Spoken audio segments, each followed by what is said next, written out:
Welcome to today's Power of Knowing webinar, The Cost of Caring, Understanding the Health and Emotional Risks of Caregiving.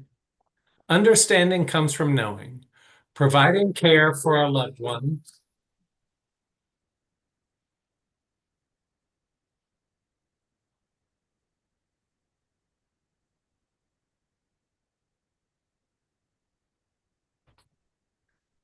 Providing care for our loved one can be deeply meaningful and deeply demanding. This webinar explores the often unseen physical and emotional impact of caregiving, including stress, compassion fatigue, and the impact on the overall health and well-being of an individual. We will explore the connection between caregiving and chronic health risks and explore practical strategies for maintaining resilience. The Power of Knowing is a free webinar series created by AuthoriCare Collective, a nonprofit organization that empowers people to be active participants in their care journey, enabling them to live on their own terms through personalized support for mind, body, and spirit. To get us started, please welcome our moderator, Risa Hanow. Risa serves as clinical and community educator at AuthoriCare Collective and is also a member of the Cone Health Ethics Committee. She's a licensed clinical social worker. Risa, I turn it over to you. Thank you. It is my pleasure to introduce Dr. Carl Fields. Dr. Fields has been in practice since 1979, and he has extensive experience with diagnosing and treating sports-related and musculoskeletal issues, including patients who have not responded to typical care. He always urges his patients to incorporate wellness and exercise to improve their long-term health. And I appreciate you, Dr. Fields, joining us for this conversation. Personally and professionally, I can say that having you is valuable for our conversation about caregiving, and want to take a chance to get to know a little bit about who's joining us. So we have two polling questions that are going to come up on the screen. One is going to be asking us about who's joining us. So that first question, see if they come up on the screen. We're interested in knowing what roles you have. We're having a little technical difficulty getting them up, but we're thinking about what roles people have. We know people can have multiple different roles at the same time. We can be a caregiver and a spouse and a healthcare professional and a spiritual guide, a health advocate, many different roles. And we also are thinking about who on the call currently are caregivers. So sometimes people say, I'm not a caregiver. I only take care of the groceries, spend every other night on the sofa, but I'm not a caregiver because I'm a spouse, I'm a daughter, and we know that we have many, many caregivers with us. So thank you for joining us. And make use of the Q&A box down at the bottom of your Zoom screen. You can type in a question for Dr. Fields.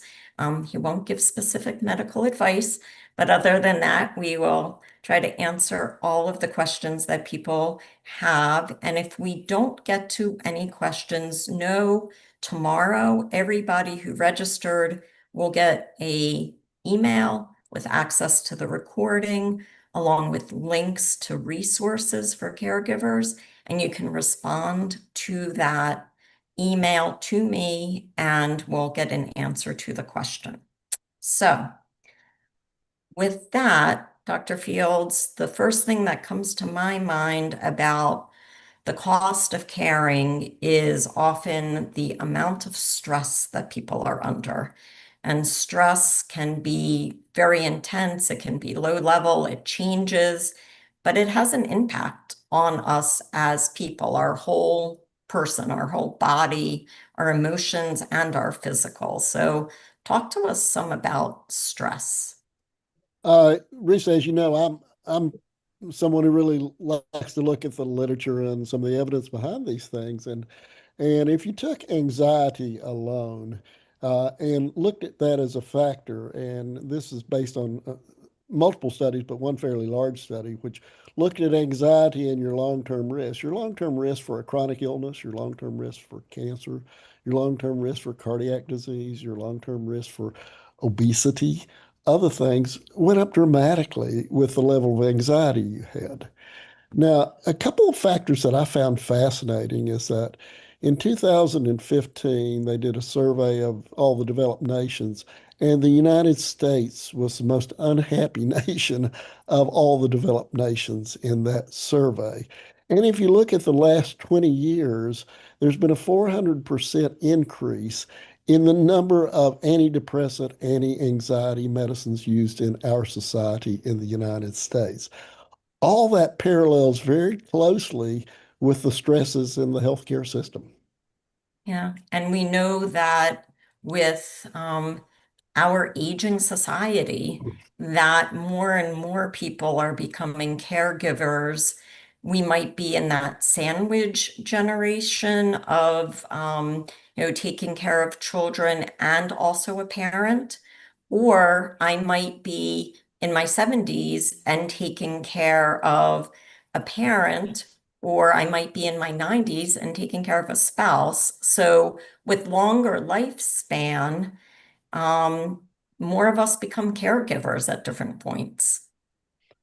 There's no question about it. And, the challenge to this is, I consider myself one of the luckiest people I know because I get to try to help people with issues on a daily basis almost. And, each time someone that I am able to help and gets a little better or has some positive things happen to them, it's a reward for me. So the happiness that you can get from finding yourself as a good caregiver needs to balance out that stress that you get for when things don't go well, when you get a crisis or other stuff.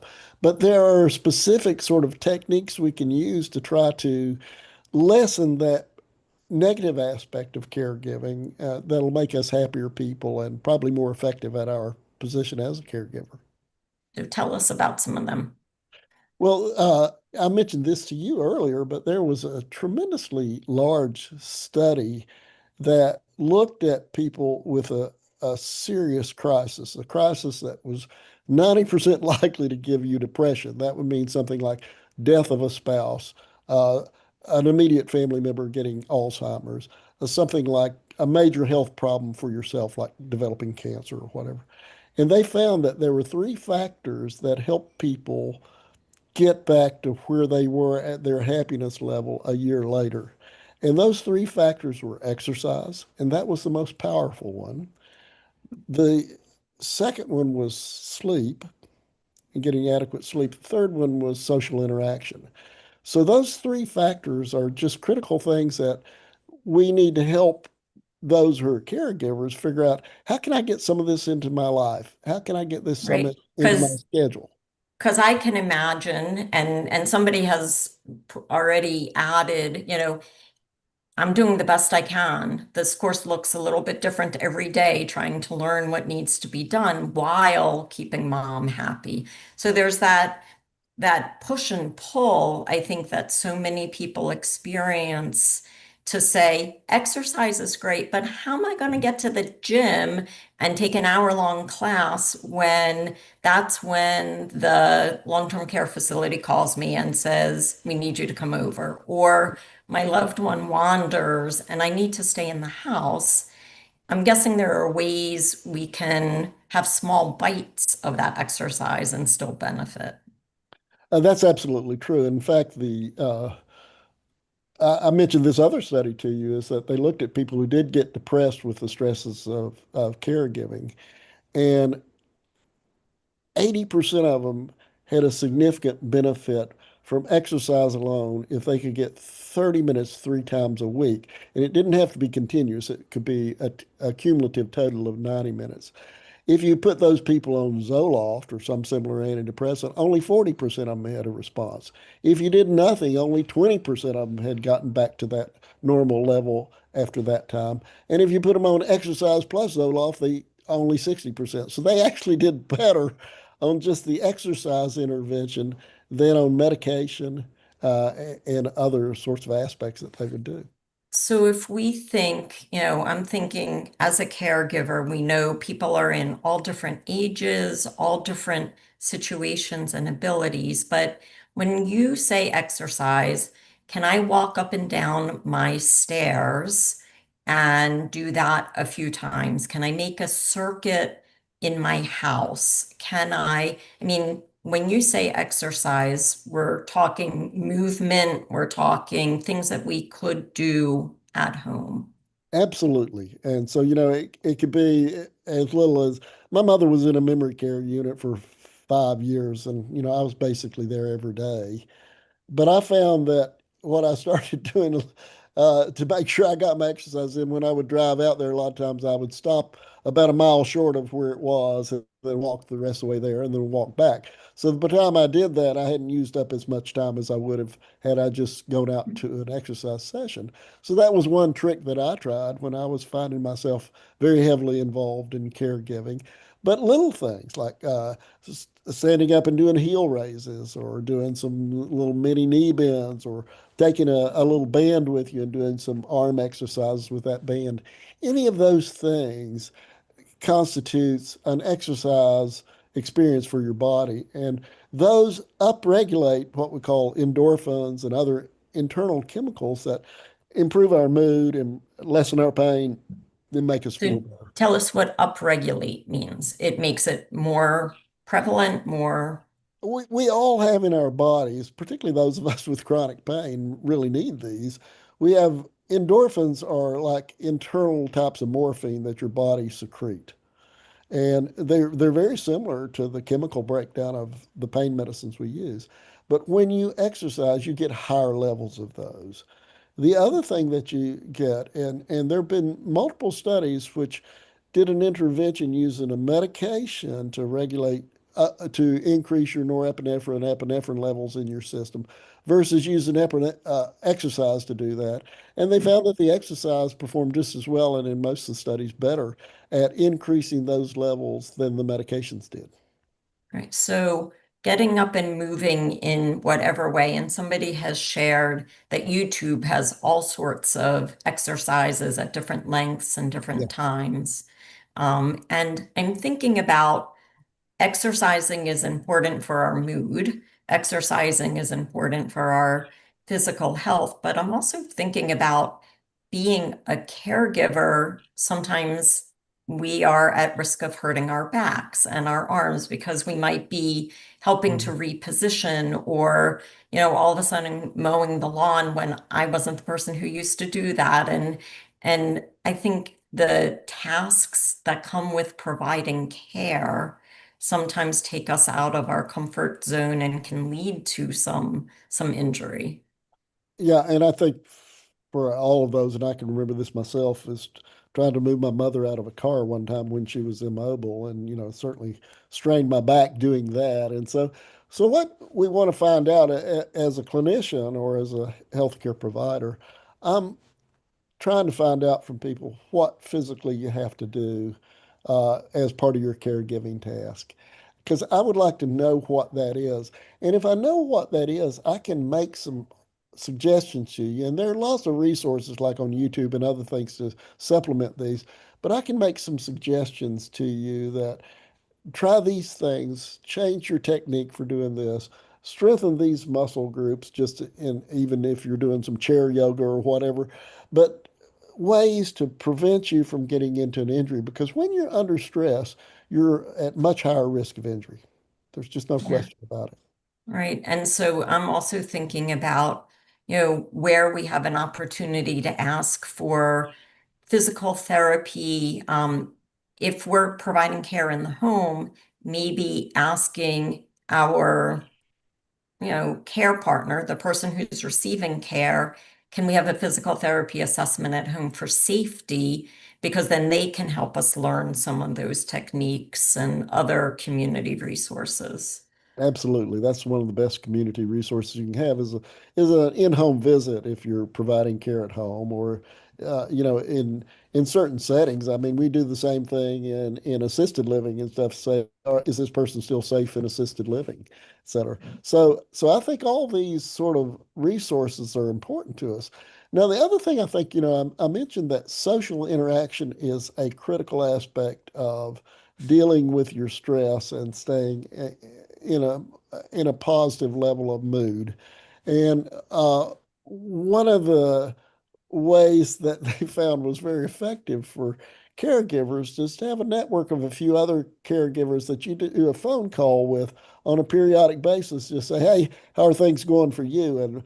And they tend to share little tricks that have helped them get through it. So having a community of people who understand where you're coming from and the stresses you're having can be a real resource for you.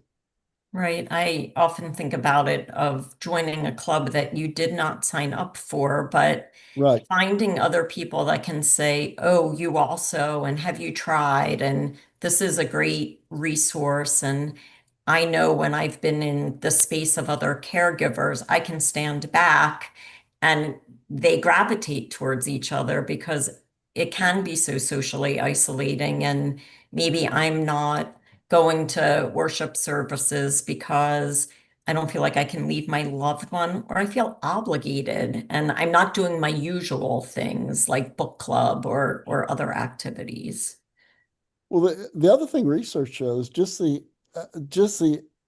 act of sharing your stress with someone, talking to them about it, actually lowers your stress level and improves your level of happiness. So I think it's very important to share it. And then, we need to give our permission to ourselves to thank ourselves for certain things that are going well.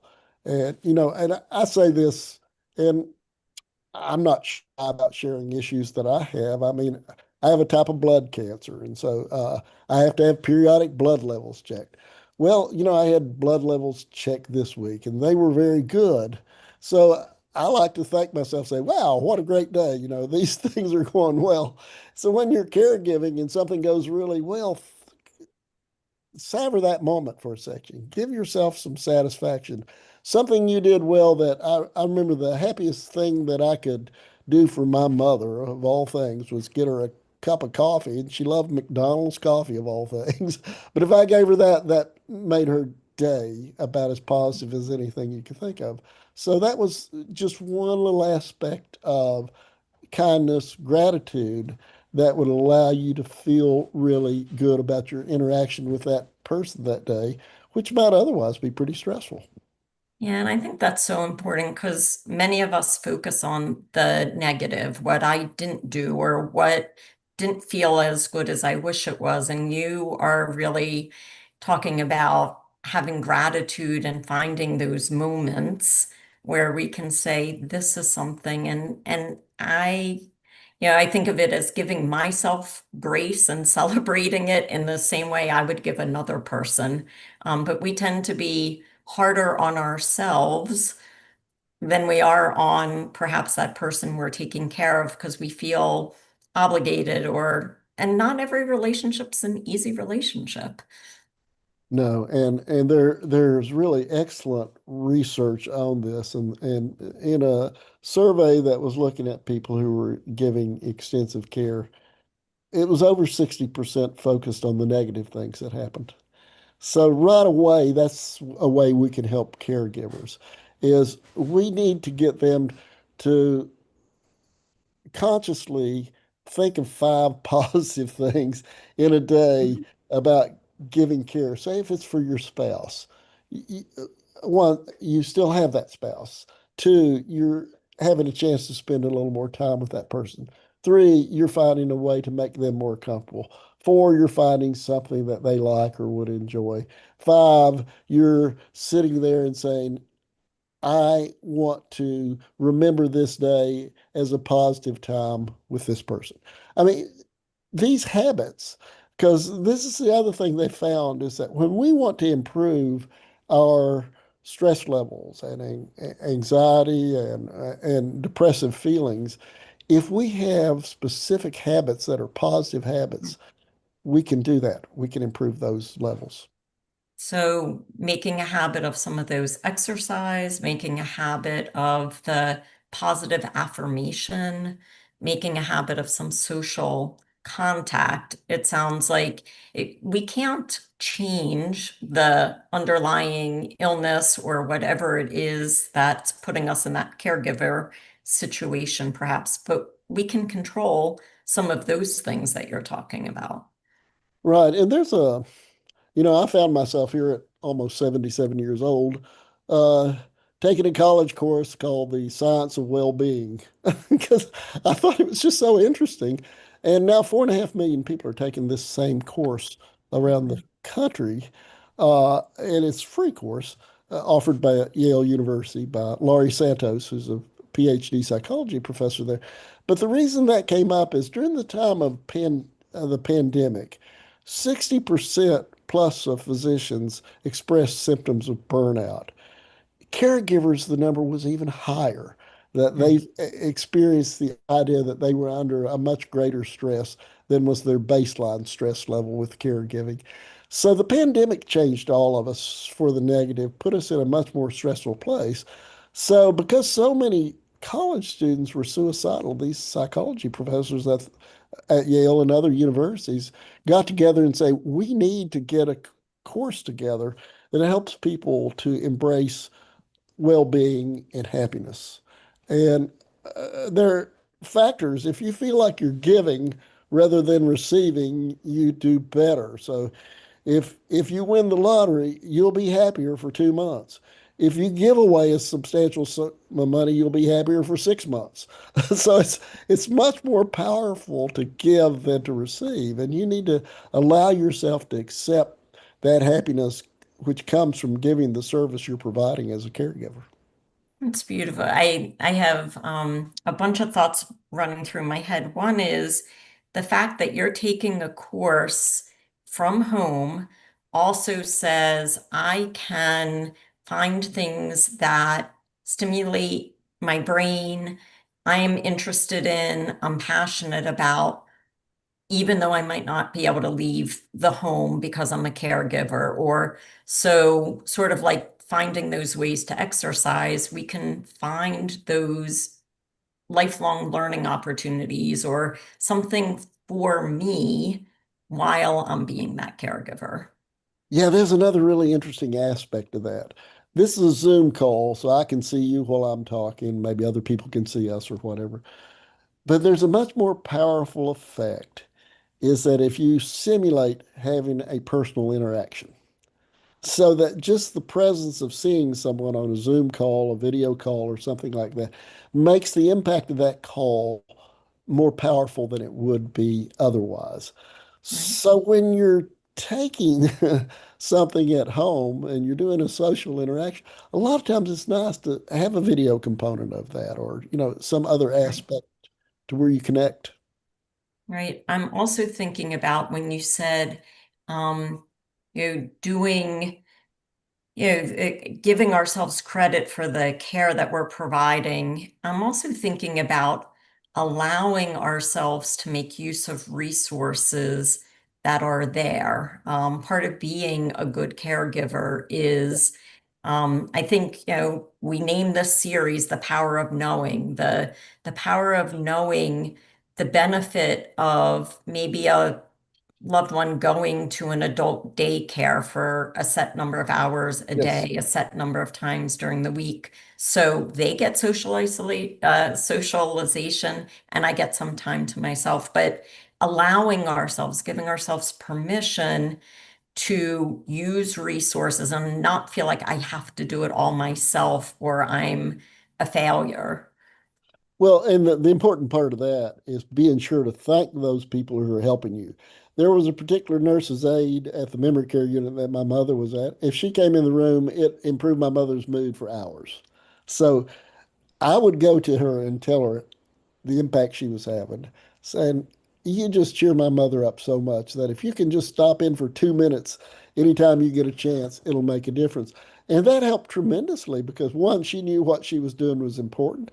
Two, she knew it was having such a positive impact on her, and she knew people were recognizing that. So if you do reach out to resources, and for me, a lot of times that's physical therapists or, occupational therapists or other counselors who are helping me, I like to give them that feedback. This was great. This helped my patient. And when you help my patient, you make me feel better. So Right. And it eases your mind. I mean, it lowers your stress because you felt confident that your mother was getting that good care. yes. And we know that care is a difficult thing. To have access to care, the financial cost of it is a challenge, but we know that there are resources in the community. And I often think about the benefit of finding those resources, often from somebody else who's walking that path of being a caregiver, and making use and sharing your stories, how helpful that can be.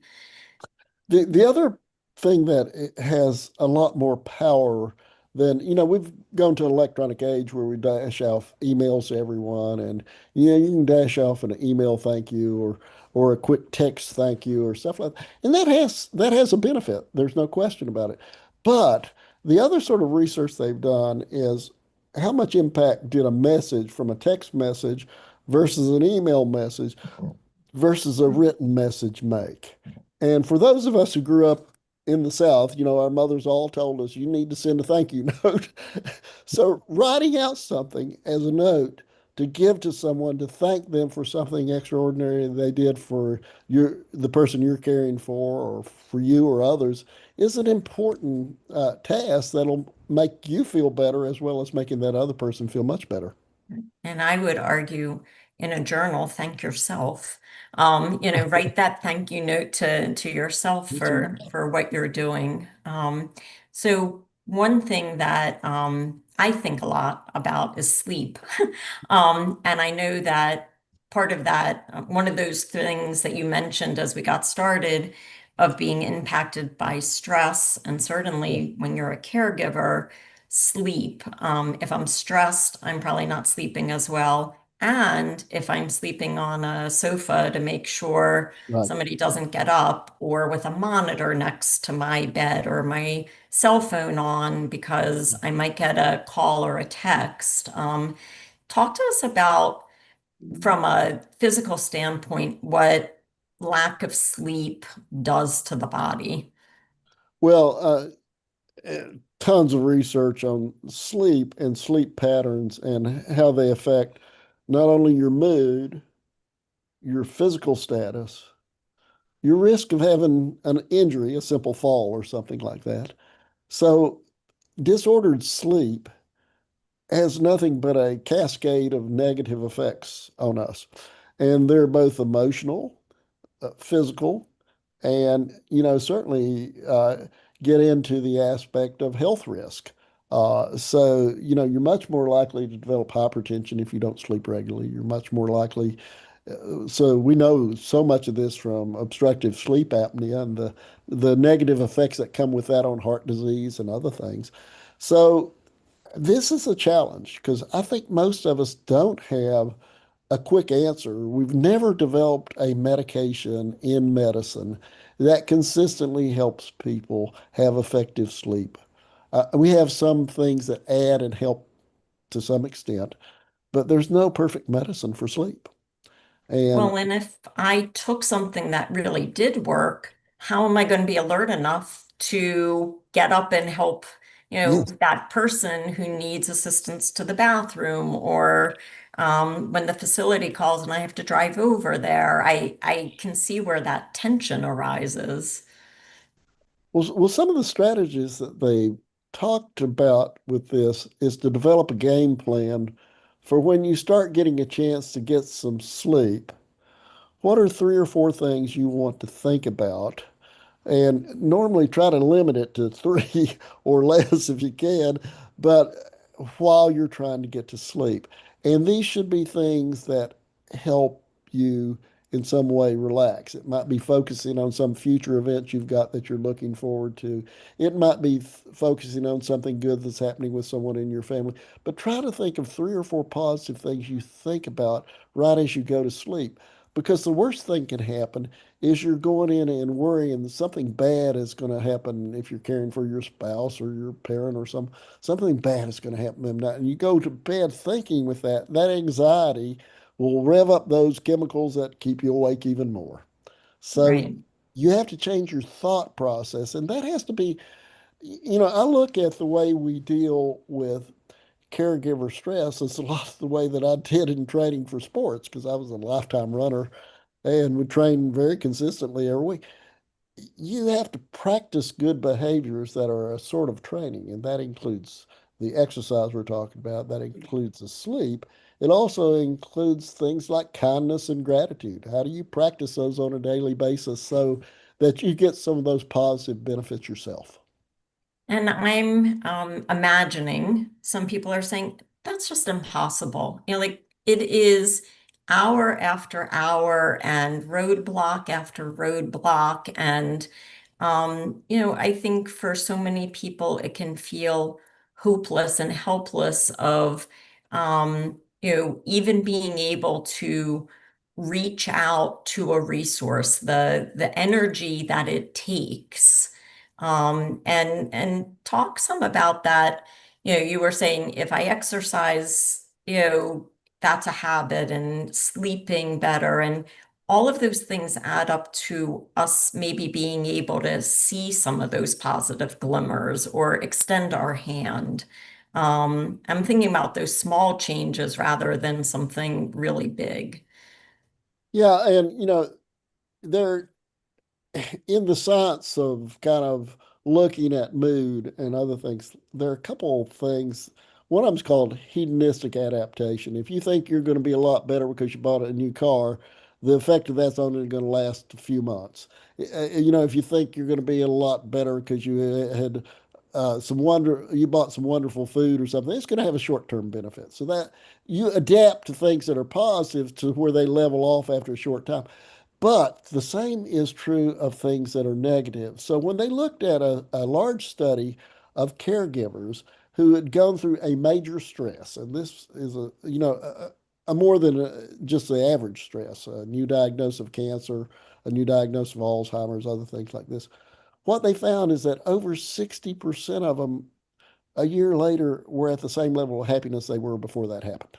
So, how did they get there? And those are the people we need to study. What did they do to allow them to deal with this caregiver stress, the time pressures, the feeling you have no chance to do these things we just mentioned, the exercise, the sleep, or other things? How did they accomplish this? And if over 60% of people can do it, that means we can help other people do it. And the consistent message in this research, and it's been done at multiple levels for different sorts of things, the consistent message was that you had to find habits that helped you deal with it and practice them and employ them so that they become a part of your daily routine. So somebody has made a comment about worrying if I slept too deeply, when the person, yells for assistance, I won't hear them. There is a difference between getting deep sleep and that sort of Yeah. cat nap, half Yeah. an ear listening out. There is a difference, right? You absolutely need to get some REM sleep into your evening. REM sleep is the time that you get total muscle relaxation. And so the aches and pains and fatigue that affect your muscles on a daily basis are never going to go away if you don't get some REM sleep. And that's what people find who are caregiving. They progressively themselves get more fatigued, feel like their physical capabilities are declining too rapidly, etc. And it's much the same with your psychological capabilities. How clearly can you think? How quickly can you respond or make good decisions and things? So, so in some way, you try to set it up so that as a caregiver, you got to get some of that deep sleep. So is there some way that you can find so if someone needs you that they can awaken you as you need? And I don't know. I'm sure some of the people out there have found some strategies that work for them. I've known if people were capable, having even a little buzzer that they could push or other things that was loud enough to wake you up. But these are challenges I think all caregivers face.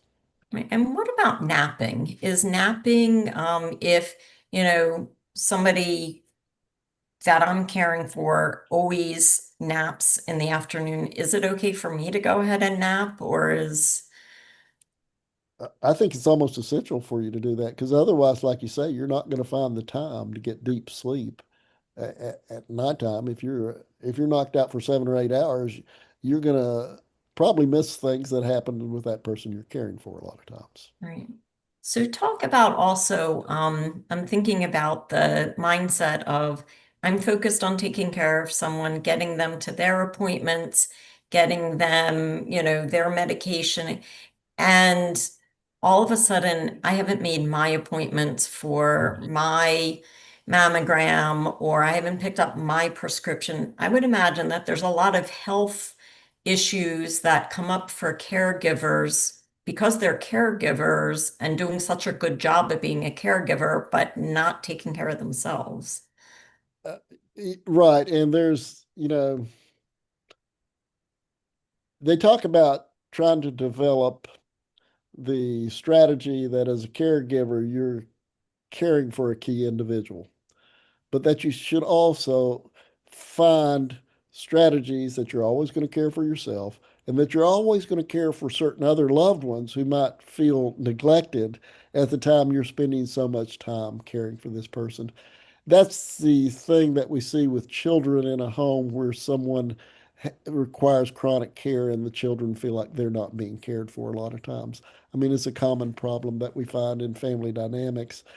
So that I really think that, you know, you're not going to think of these things when you're under stress a lot of times.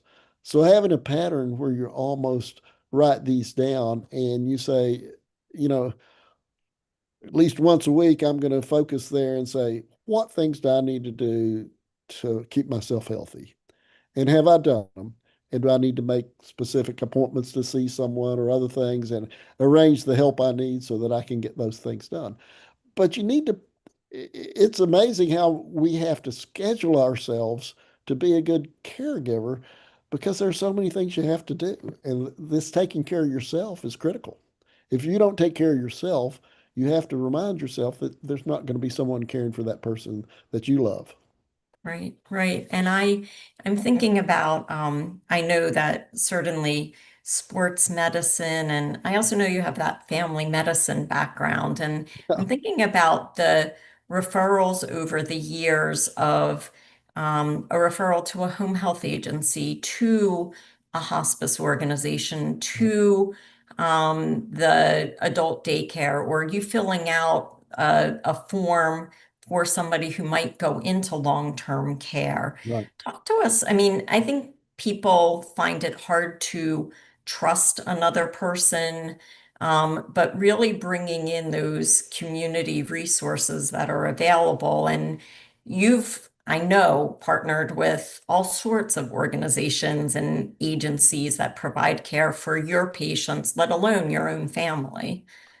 Yeah, and it's just amazing how much benefit, that there are a certain number of hours you could provide someone who could come in the home for respite for the caregiver. Uh, those things are so valuable.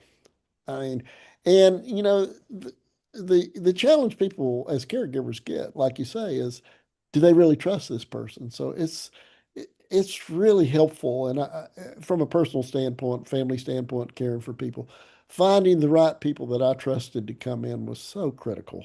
That I knew that if they called me that there was a significant problem, I knew that they would do everything to be kind to my parents at one time and other people that I've been involved with.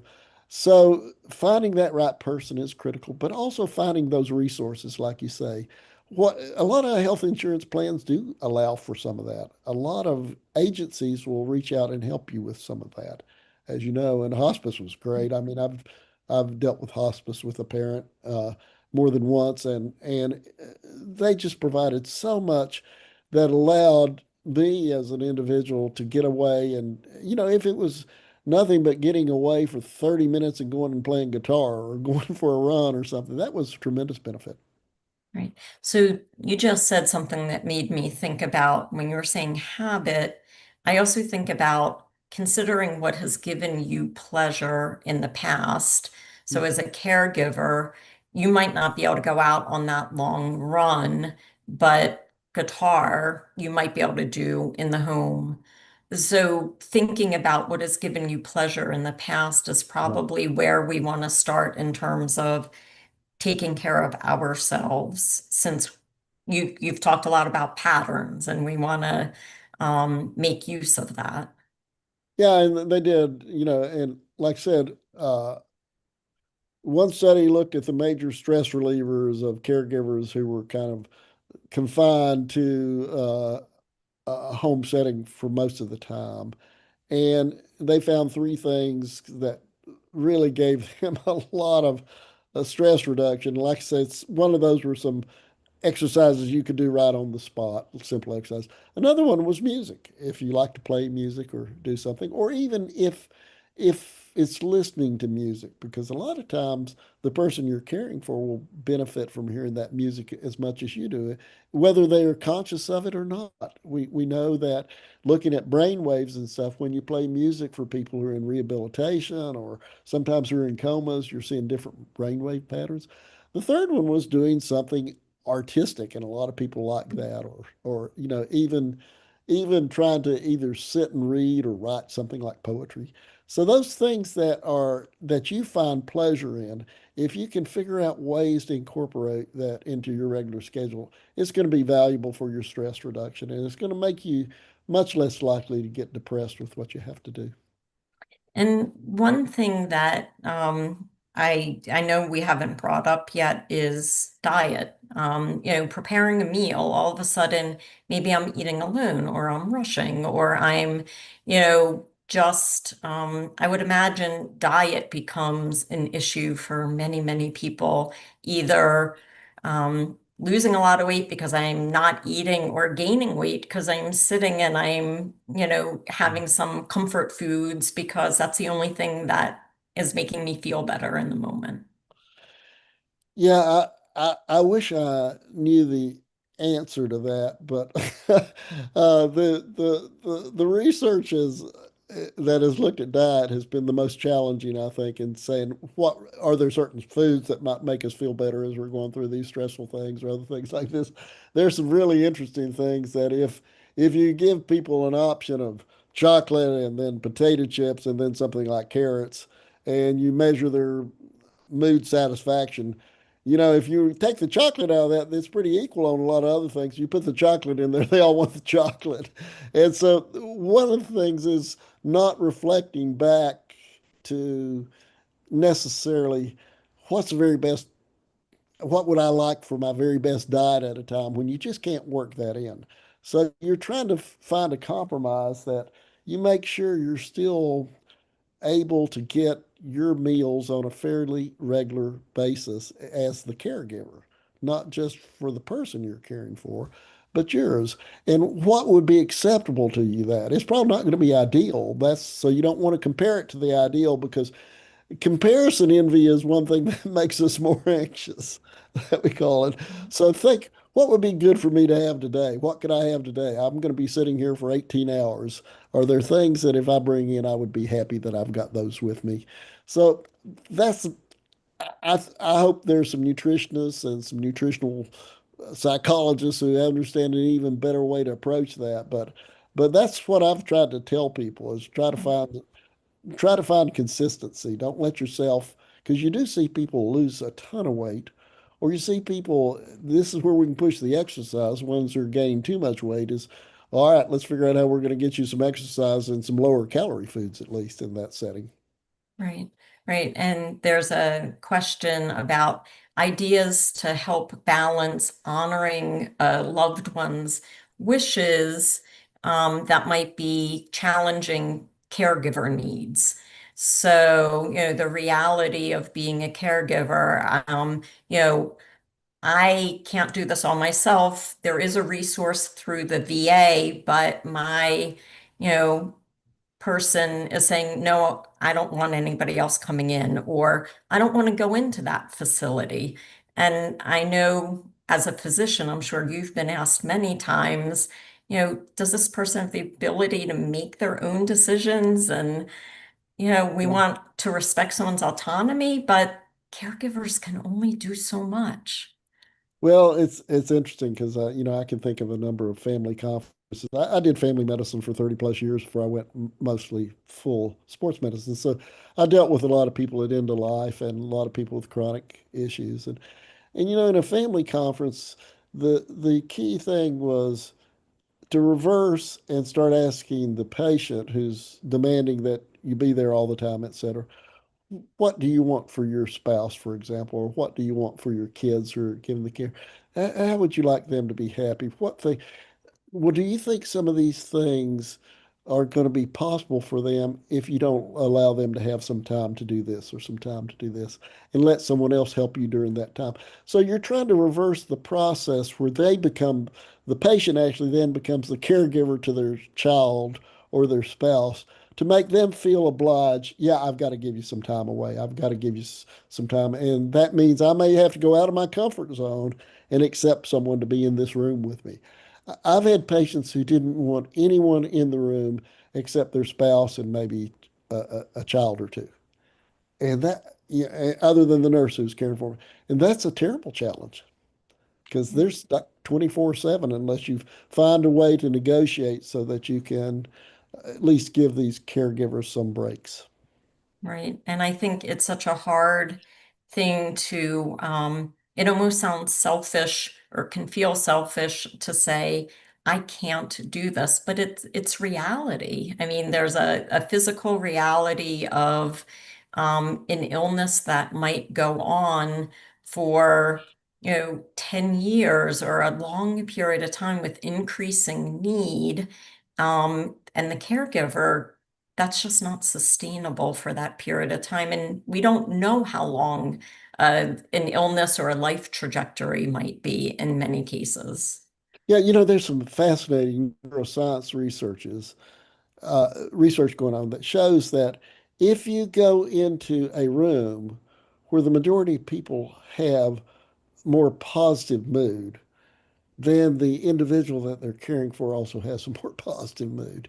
It's almost like we have these unseen chemical connections that Mm. that spread amongst ourselves.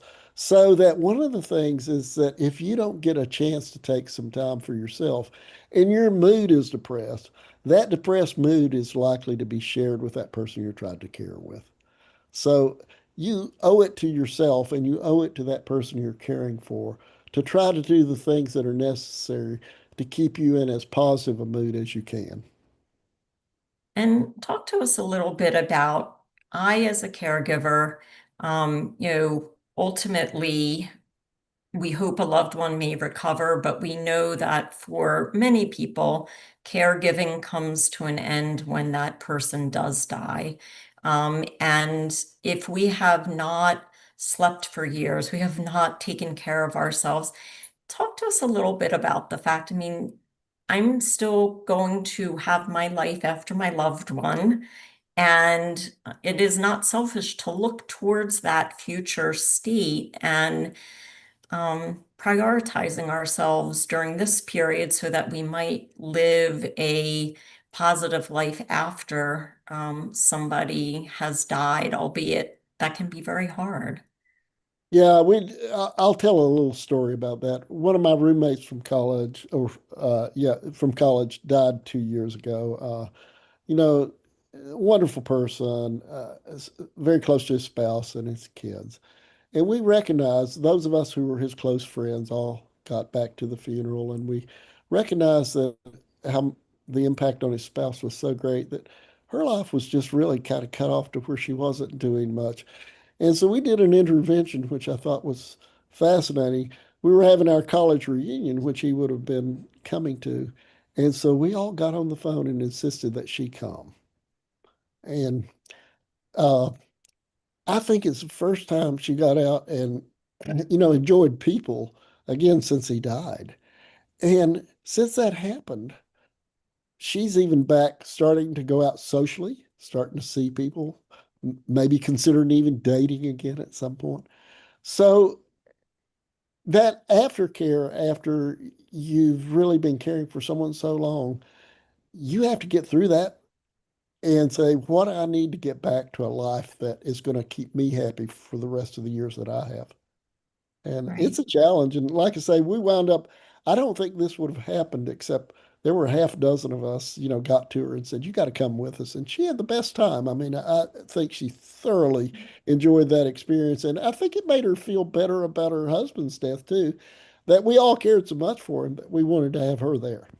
Right. And that circles back also to that social isolation that comes with being a caregiver where your world shrinks because you're not doing those activities. And that's an issue during the caregiving phase. But then when the caregiving phase ends, you're sort of left on this island of having become disconnected from the friend group or the faith community and trying to reestablish takes a lot more energy than if we could keep some of those things going. Yeah, and I think sometimes, you find a connection with other people who have just been through the same experience. Right. And so getting in some of those groups that you see that are held at different places. I know the memory care unit where my mother was, they held these where, people who'd had a loved one there who had passed on could come for a periodic meeting. And that was very helpful. And a number of people became friends out of that, kept socially connected, did things together. So I think reaching out to the social connection is absolutely critical when you're trying to recover from a loss of something as important as a spouse or a parent, child, whatever. Right. And I know that I have seen some of this research, but it is true that we are increasingly seeing caregivers develop illness and disability at a faster rate and have to move out of that caregiving role. And then we have two people in need of care. So the Yes. the literal impact, the physical breakdown of that caregiving over time. Yeah, and as a physician, if we're helping these people, we need to be asking frequently, how are you doing? How are you dealing with this? Where are you coming from? Because I think, if nothing else, asking about it makes that person focus a little more on it. The second thing, it helps us see if we can come up with some ideas, strategies that might help them move into that social interaction that'll make this an easier time. Right. And we have a lot of resources. Certainly, I'm standing in Greensboro, North Carolina, and we know every community has different resources, but there are common things that we can make use of, such as area agency on aging and PACE, all-inclusive care for the elderly, different adult daycare programs, the veterans. The VA has many resources, and we're going to share links for some of those. But I think sometimes hearing it from a physician, it's almost a prescription, that is a good thing to do. I'm not being disloyal. And I always ask about spirituality and, do you have a connection with a church, a synagogue, or whatever that would help you that maybe has people there that you enjoy being with and they share that closeness and want to support you. Yeah. So if we were going to say the cost of caring, we know care is very expensive. I mean, literally, care is expensive to bring people into the home, to have somebody live in a facility. But the cost of not taking care of ourselves puts us at risk for not being able to care for that person or to live our best life. I mean, in your bio, I said you help people, incorporate wellness, and that's quality of life. So, kind of wrap us up with some thoughts about quality of life and the importance of that.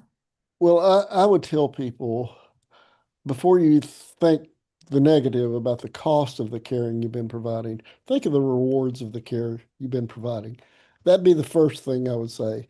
Secondly, think of a few things that make you feel the best about yourself as a person. And for me, that's always been exercise or music. And find a way you're going to incorporate that. Think of who you're going to reach out to after someone you've been caring for closely maybe dies or other things. And that often is family and close friends. So those three things, I think if you do those, it'll help you get through these stressful events, particularly after you've been a caregiver for a long time. Right? And be in as good of condition to do the caregiving, but also then to As take you care of can. Yeah. yourself. Yeah. Yeah. Well, I appreciate this conversation. I know that there are so many caregivers, both formal caregivers and informal caregivers. Some people are doing it by themselves, others share it with others in a family or paid caregiving. But however we are caregivers, I thank you, Dr. Fields, for your insights, both blending the research but also the real life experience that you bring to the conversation. Thank you for having me. And remember, this is a very nice gift we can give. Well, thank you. And I want to thank all of our participants for today. Just taking the time to join this conversation is important, and we appreciate that you did join us. Know that tomorrow you'll receive an email that has a number of links to resources that are particularly geared to caregivers and also access to the recording. And if you have any questions that you would like, send them, respond to that email. It comes to me and I'll do my best to answer any question. And if I can't answer it, I know how to get a hold of Dr. Fields and I will ask him. So thank you. I also want to draw attention to our webinar that we're going to be doing next month. So on August 27th, we're going to be having our next webinar, and it's going to be understanding hospice and palliative care, choices that we all have for serious illness around care. And I'm going to move over to the panelist seat, and our Director of Education is going to step in and be the moderator. So you can register for that. It is on August 27th at noon. And again, so many people know a little bit about these services, and we want to have a in-depth conversation about hospice, palliative care, and different choices that we all have. So with that, I want to share a quote that touched me when I read it, thinking about our topic for today, which is, my caregiver mantra is to remember the only control you have is over the changes that you choose to make for yourself. We cannot control what is beyond our control. And that was said by Nancy Kreisman, who herself was a longtime caregiver. So thank you very much. And I hope everyone